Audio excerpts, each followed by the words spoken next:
El tacto de la memoria. Para Mateo, el mundo era una sinfonía de texturas y presiones. La ceguera que lo sumió en la oscuridad a los 16 no había sido el fin, sino el comienzo de una nueva forma de ver. Sus dedos, largos y sensibles, eran sus ojos. Recorriendo la superficie agrietada de un lienzo del siglo XVIII, podía leer la historia de la pintura como un libro abierto. La desesperación del artista en las pinceladas ásperas, la humedad del estudio en las leves ondulaciones de la tela. Su taller en la ciudad era su reino, un espacio ordenado donde cada herramienta, cada frasco de disolvente tenía su lugar asignado por memoria táctil. Pero esa rutina perfecta se quebró con la visita del padre Benito, un hombre cuyo olor a cera de piso y nerviosismo impregnaba el aire alrededor. La propuesta era excepcional, la restauración de El Devorador de Pecados, una escultura religiosa del siglo XVII guardada en un monasterio aislado en los picos de Europa. El honor era inmenso, pero el sacerdote tenía un tono evasivo, casi de disculpa. Los monjes son tradicionales. Prefieren no tocar la pieza. Dicen que es poderosa. Mateo, impulsado por el desafío profesional y la herida siempre abierta de probar su valía en un mundo que veía su ceguera como una limitación, aceptó. Era su oportunidad de demostrar que lo que otros solo podían admirar, él podía entenderlo desde sus entrañas. El monasterio del silencio escrupuloso. El monasterio de Santa María de la Piedra Humeante era una losa de granito y pesadumbre incrustada en la montaña. El aire, fino y frío, olía a musgo, piedra húmeda y a una quietud centenaria. Los monjes que lo recibieron eran sombras silenciosas. Sus hábitos rozaban el suelo con un susurro constante, como si estuvieran barriendo secretos por los pasillos. Evitaban el contacto, incluso el casual. Cuando el abad Anselmo lo guió hacia la celda donde residía la escultura, su mano en el hombro de Mateo era ligera, temblorosa, como posándose sobre brasas. La pieza está en su propia celda. La llamamos El Devorador, no por su aspecto, que es severo, sino por su función antigua. La celda era una cámara circular y desnuda, sin muebles, con una única y pequeña ventana que filtraba una luz grisácea. Y en el centro, sobre un pedestal de piedra, estaba él. Mateo se acercó lentamente, extendiendo la mano. El abad contuvo la respiración. Los primeros dedos de Mateo encontraron la madera. Era de roble, vieja y dura, pero no era inerte. Bajo la capa de barniz agrietado y polvo, había una vibración sorda, un latido profundo y frío que se transmitió por su brazo como una corriente subterránea. No era la pulsación de la vida, sino algo más antiguo y mecánico, como el tic-tac de un reloj en el corazón de un cadáver. Mateo retiró la mano rápidamente. «Palpita», dijo más para sí mismo. El abad, pálido, asintió en el silencio. «Sí, hijo, y solo los que no pueden ver, como tú, parecen capaces de sentirlo, sin enloquecer». El primer diálogo con la oscuridad, el primer día de trabajo fue una prueba de nervios. Cada vez que sus herramientas, lijas, espátulas, pinceles, tocaban la superficie de la escultura, el latido sordo respondía, acelerándose levemente, como si la entidad de madera reconociera su presencia. Mateo no podía ver la figura, pero sus manos trazaron su forma. Un rostro anguloso y alargado, con la boca abierta en un grito silencioso que no era de dolor, sino de hambre. Manos esqueléticas se extendían desde el torso, como buscando agarrar algo, y un frío que emanaba del núcleo mismo de la madera. Un frío que el calor de sus manos no lograba disipar. Esa noche, en su austera habitación del monasterio, el sueño lo traicionó. Soñó no con imágenes, sino con sensaciones.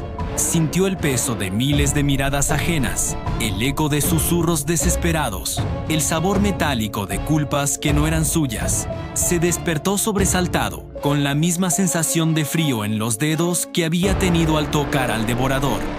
Y entonces, en la oscuridad absoluta de su ceguera, una presencia se materializó en un rincón de su mente. No era una voz, sino un concepto puro, frío y claro que se implantó en su conciencia. Tú No estás manchado. Eres limpio, un vaso vacío. No era una amenaza, era una evaluación, una curiosidad hambrienta. Mateo se incorporó en la cama, el corazón embistiendo su pecho.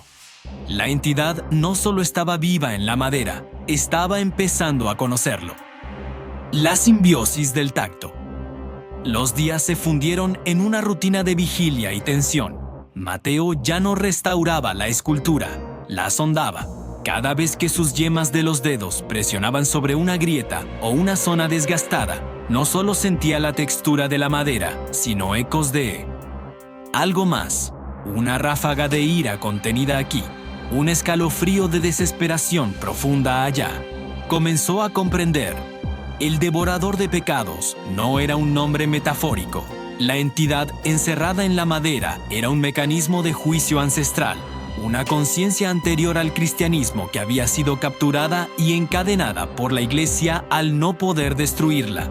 Su función era ser un espejo forzado, un pozo sin fondo donde las almas culpables contemplaban la distorsión de sus propias faltas hasta que la locura era su única verdad. Los monjes no eran sus devotos, eran sus carceleros, manteniendo un ritual constante para debilitarla.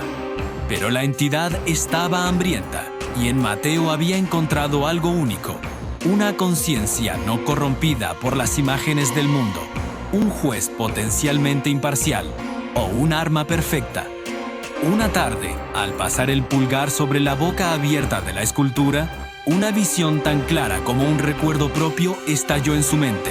Vio a un monje de antaño, sus ojos desorbitados al mirar la figura, gritando las confesiones de sus hermanos antes de hundirse en la catatonia.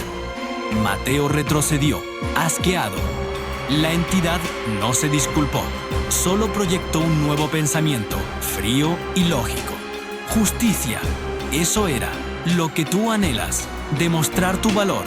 Podemos administrarla. La liberación y el huésped. La posesión no fue violenta, fue un matrimonio por conveniencia. Mateo, atormentado por las visiones y seducido por la promesa de un poder que trascendiera su ceguera, comenzó a ceder. Ya no se resistía al frío latido, lo invitaba, buscando comprenderlo. Una noche, durante una tormenta que azotaba la montaña, la línea se cruzó. Mientras trazaba la espina dorsal de la escultura, la entidad le mostró el momento de su encarcelamiento. El miedo de los sacerdotes, la violencia del ritual que la ató a la madera. Mateo, en un acto de empatía distorsionada, sintió lástima por ella. «Eres una prisionera», susurró. Eso fue todo lo que necesitaba. Un reconocimiento, una grieta en su propia defensa. Un calor gélido estalló en su pecho, recorriendo su sistema nervioso como una descarga inversa. Gritó, cayendo de rodillas. Afuera, un trueno ensordecedor sacudió el monasterio. Cuando el hermano Lucas, preocupado por el estruendo, abrió la puerta de la celda, encontró a Mateo temblando en el suelo, cubierto de un polvo fino y oscuro. La escultura de El devorador de pecados había desaparecido. Donde antes estaba, solo quedaba un montón de serrín que olía a ozono y angustia vieja. ¿Qué ha hecho?, gritó el monje aterrado. Mateo alzó un rostro ciego, pero de una expresión terriblemente lúcida. «No la liberé», dijo, su voz un eco ronco. «Me eligió a mí, la prisión. Ahora soy yo». El regreso y el primer destello. El regreso a la ciudad fue un viaje fantasma. Los monjes, atemorizados y confundidos, lo dejaron ir. Para ellos era un milagro o una abominación, pero en cualquier caso, algo de lo que deshacerse. Mateo se encerró en su apartamento durante días. La oscuridad que lo había acompañado por años ahora se sentía diferente. Ya no era la mera ausencia de luz. Era una presencia física, una capa pesada que envolvía al nuevo ser que habitaba en su interior. Podía sentir al devorador como una segunda columna vertebral, un parásito frío e inteligente enraizado en su alma. Y entonces empezaron los dolores de cabeza, punzadas agudas detrás de los ojos que no usaba, como si alguien intentara abrirlos a la fuerza desde dentro. La mañana del quinto día, el dolor fue insoportable. cayó al suelo de la cocina, retorciéndose, mientras un calor insólito le quemaba las cuencas oculares. Cuando el agonizante espasmo cesó, jadeando y sudando, algo había cambiado. La oscuridad eterna se había quebrado. No veía formas ni colores definidos, sino manchas de luz y sombra, contornos borrosos como si mirara a través de un vidrio empañado y sucio. Era una visión fantasmagórica, dolorosa y confusa, pero era visión. Se arrastró hacia el espejo del baño. Solo pudo distinguir una silueta humana difusa, y donde debían estar sus ojos, dos puntos de una oscuridad más profunda que todo lo demás. El devorador le había concedido su deseo más profundo, pero no por bondad. Le había dado los ojos que necesitaba para cumplir su nueva función. El primer pecado estaba a la vuelta de la esquina. La visión del pecado. El mundo era una pesadilla de formas borrosas y luces estridentes. Mateo, tambaleándose, salió a la calle, impulsado por una necesidad primaria de escapar de las cuatro paredes que amplificaban el zumbido del devorador en su cráneo. Su visión, un caleidoscopio de manchas grises y blancas, le provocaba náuseas. Cada rostro que se cruzaba con él era un espectro indistinto, hasta que una figura se acercó. «Mateo, Dios, estás pálido. ¿Estás bien?». Era la voz de Daniel, su amigo de la infancia, la única persona que nunca lo había tratado como a un inválido. Daniel puso una mano firme en su hombro para estabilizarlo, y en ese instante el mundo de Mateo estalló. La visión borrosa se disipó, reemplazada por una claridad brutal y sobrenatural. Ya no veía a Daniel, sino una escena superpuesta. El rostro de Elena, la esposa de Daniel, descompuesto por el miedo. Una discusión en la escalera de su casa. Las manos de Daniel, no de consuelo, sino de furia, empujando. Un grito cortado por el golpe sordo de un cuerpo cayendo. La mentira construida con llanto de cocodrilo ante la policía. Mateo no solo lo veía, lo sentía. La rabia ciega de Daniel, el pánico posterior, la fría podredumbre de la culpa enterrada.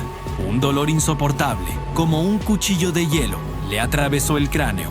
El devorador se agitó dentro de su pecho, no con asco, sino con un hambre voraz.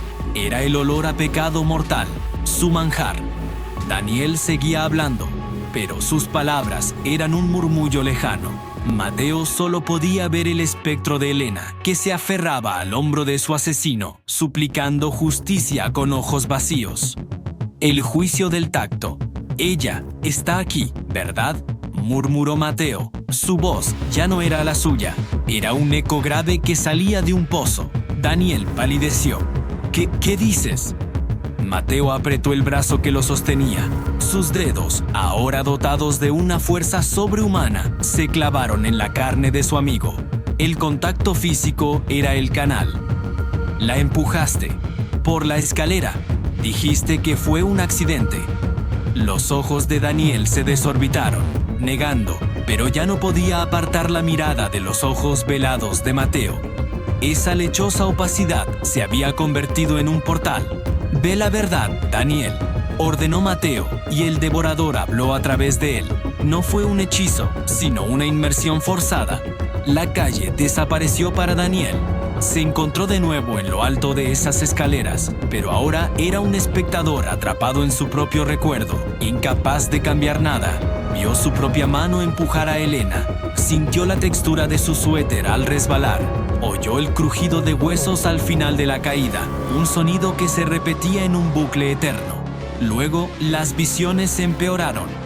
Vio a Elena levantarse, con el cuello torcido, acercándose a él una y otra vez, preguntándole ¿por qué?, en un susurro que llenaba el universo.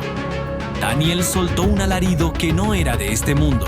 Se golpeó la cabeza contra la pared cercana intentando sacarse las imágenes. Cuando llegó la policía, Daniel estaba acurrucado en un charco de su propia orina, meciéndose, riendo y llorando, perdido para siempre en el infierno mental que su propio pecado había forjado y que el devorador había hecho tangible. El alcalde del manicomio divino, de vuelta en la oscuridad casi total de su apartamento, Mateo se desplomó en una silla. El dolor de cabeza había cesado. La visión fantasmal se había desvanecido, devolviéndole la ceguera familiar, pero ya no era un consuelo. Ahora su oscuridad estaba llena.